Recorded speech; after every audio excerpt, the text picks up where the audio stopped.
Growing up as a white Christian conservative in the United States, ever since I was a kid, I was taught to have this blinding, unwavering loyalty, fealty to Israel.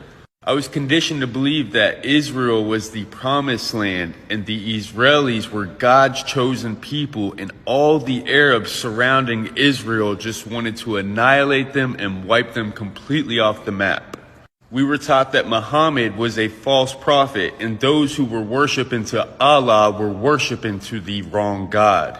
And we were taught that we were supposed to pledge allegiance to the United States, support the American military and their endeavors all across the world, but especially in the Middle East, and their support for Israel. We were supposed to back that no matter what. And to question anything would be un-American.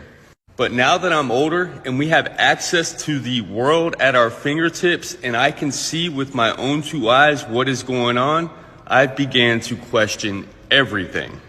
I realized that we bought the lie that Western media propagates to us. We bought the lie that the American church or the Western church propagates to us. I don't believe in the duality of the world. I don't believe that we are good, that America's good, that Christians are good, that Jewish people are good, and that Arabs and Muslims are bad and evil. We've always been taught that Arabs, Palestinians, Iraqis, Iranians, they're jihadists, they're terrorists, they're thugs, they're predators, they're savages. These are the words that we've always used to describe human beings. We are taught that Israel has the right to self-defense, that they are morally superior in this battle. But I now realize that he who controls the media controls the masses, and Israel has the power to not only control the narrative, but to control the way that the war is fought. We are taught that this war started from a Hamas terrorist attack on October 7th, but in reality, this war started 75 years ago, with the start of the ethnic cleansing of the Palestinian people and the stealing of their land. One thing I've learned about the U.S. and other imperialist and colonizing nations is that they love to put their foot on other people's neck and then act shocked when they fight back.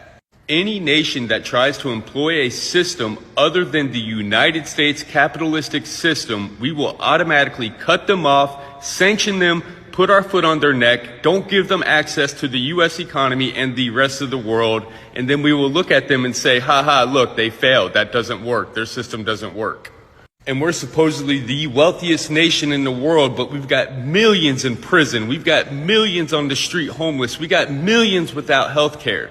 And we say to the rest of the world that we're morally superior and our system's the best. And when our own people begin to question it and speak out against it, we are told that we are unpatriotic and un-American, and if we don't like it, go to those other countries whose system doesn't work because America has her foot on their neck.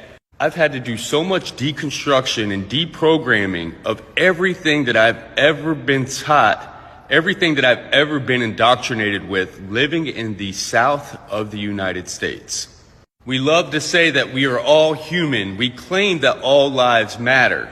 Yet we're still supporting the bombing of innocent civilians. I've said it since day one, and I'll say it again. I will always stand on the side of the oppressed and free Palestine.